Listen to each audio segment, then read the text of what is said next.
Kia ora and welcome to this IT training tutorial video on section breaks.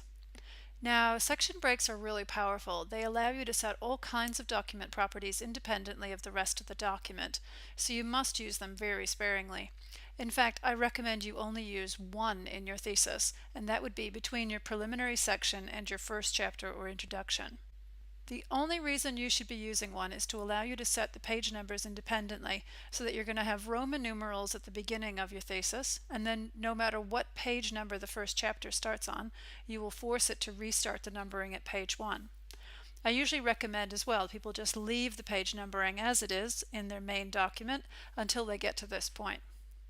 Now to do this, I'm going to put my cursor at the very end of this document, and we're going to insert a section break here.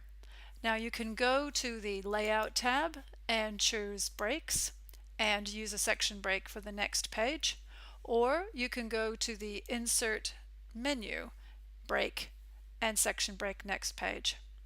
We choose this one because we do want there to be a page break as well as a new section.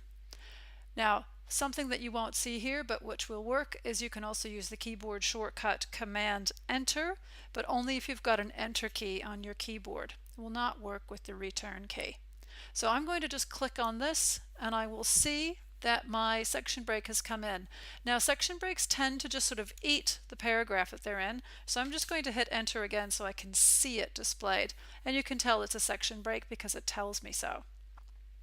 And then here on my next bit I would insert my first chapter, but I'm just going to put something in just as a placeholder right now so that I can just see what this is going to look like in a moment. So currently I see that I've gone from page 6 to page 7.